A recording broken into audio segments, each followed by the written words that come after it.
In your quest to please people, do not be too eager.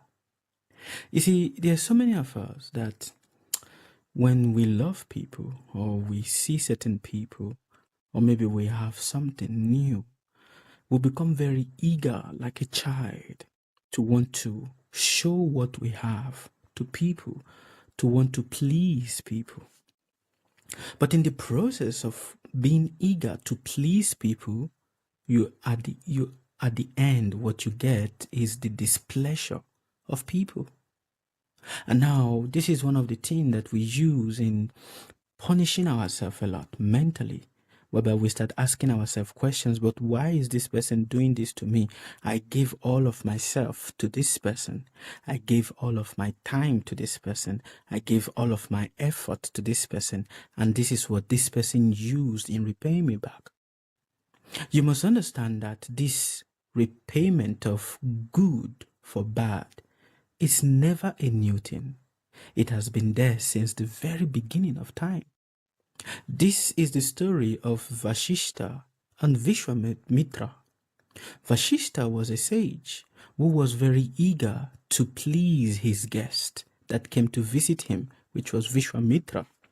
Vishwamitra came to visit Vashishta, and Vashishta, being pleased, oh, somebody has come to visit me, let me do all I can for this person's happiness.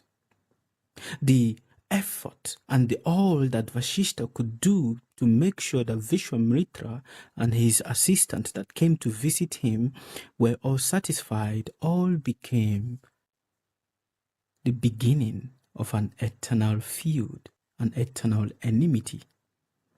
Now, many of you be like, okay, how does this relate to modern day life? This is the same circumstances in many of our modern day scenarios. Where people come to visit you, you open your heart, you open your door, you open your treasure, your bank account, just to make sure that they are okay. But then that visit begins, the foundation of an enmity, of a grudge that many people carry to their grave. That many people start asking themselves, why did I do this? Or even many people even start saying to themselves, I regret ever being charitable or being helpful to this person. But this is the basically way, this is the motion of life. It is the push and pull of life, whereby you must understand. The ancient teacher says, in everything that you do, you must do it with moderation. When you want to please people, be moderate. Many of us, we don't know how to contain our excitement, especially when we want to do things for people.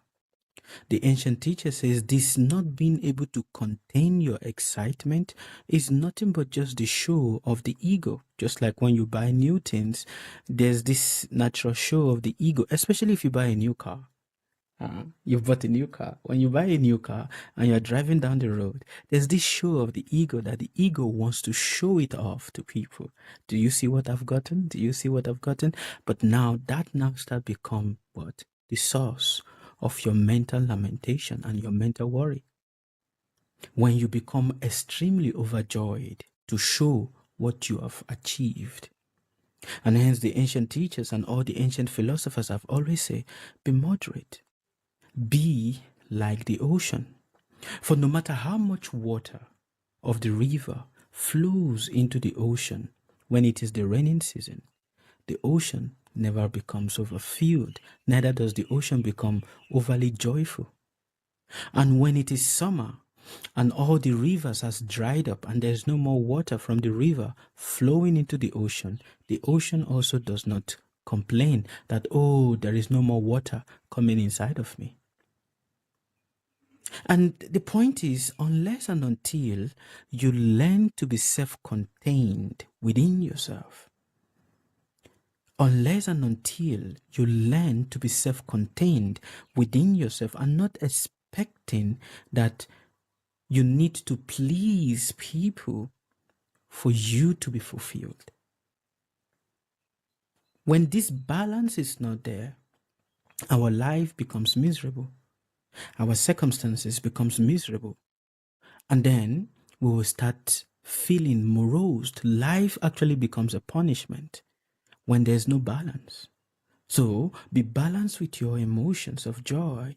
Be balanced with your emotions of sadness. When good things happen to you, don't over-celebrate. Take it seriously. When bad things happen to you also, don't overly become so sad that why is this bad thing happening? For this is the natural law of nature. It is the push and pull of nature. You see, many of us, we expect that life should just continue moving for us in a very simple, smooth way. So when we encounter some certain difficulties or some certain blockage, we start questioning and we start looking for who to blame for us having this difficulty. But this is the way of nature. Look at it. There are days when it rains in the summer, in the winter, or in the raining season. When it rains and it rains in excess, it floods places. And in the summer, there are days where the heat of the sun is so high that people become so restless. And hence, the point is, in your winter, in your summer, be balanced. In your raining period, be balanced. When good things happen to you, don't over-celebrate. Don't be too joyful. I need to show what I've achieved. I need to show my accomplishment. When bad things happen to you also, don't be too sad. Be balanced in your sadness. For that is the natural law. That is the way it has been since the beginning of time. The rain is going to happen. No matter how much you don't want rain to fall, it is going to fall. You cannot change it. It is the eternal law. No matter how much you don't want summer to come and the heat to come, it will come. It is the eternal law. And guess what? Some raining periods are longer than others. And some summer periods are also longer than others. The raining period is like the good days of your life, the good period of your life, where your finances are good, everything that you're looking for in life is very good. But guess what? Just after the raining period is the summer. Now many people be like, but then there are certain people that their life is just all raining all through. There's always good things happening in their life. That is not true.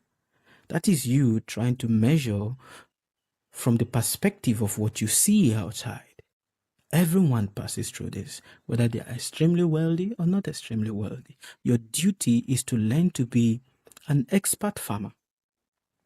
No matter how much wonderful crop, expensive crop the farmer plants, his labor is there. He has put his effort, but now he is at the mercy of the weather. When the rain refuses to fall, what can the farmer do? When the rain falls and then it becomes a storm comes, all his effort has gone to waste. What is he going to do? And that is what you must understand.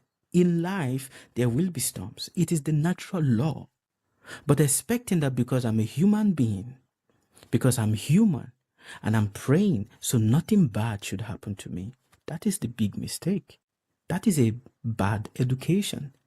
It is a very wrong education. You must understand this properly, my brothers, my sisters, because you are not different from nature.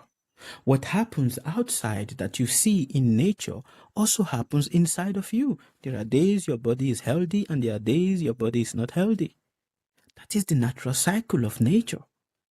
But one of the mistakes that we do is that we think that because I am praying all the time to God, so nothing bad is ever supposed to happen to me.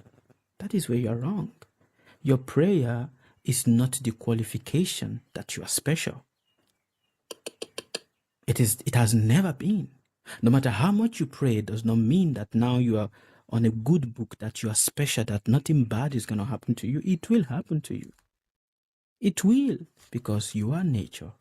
And that which happens outside in nature also happen inside. If you've not yet followed me, this is the right time for you to do that. Now I want you to ask yourself a question. What in my life am I complaining about? What in my life am I seeing as a difficulty? Have you recognized that? Is it your finance? Is it your relationship? Have you recognized it? Now see, how is that different from what is happening in nature? How? There are periods where the rain falls, and it falls moderate. And there are periods when it falls, it destroys people's houses. There are periods where the summer is there, and the weather is good. And there are periods where the summer is there, and it is terrible. That is the natural law of life. But guess what? In all of this, it also passes away. Everything that you are experiencing that you don't like about yourself eventually passes away. And everything that you are enjoying about yourself that you don't want to finish will eventually also pass away. That is the eternal law.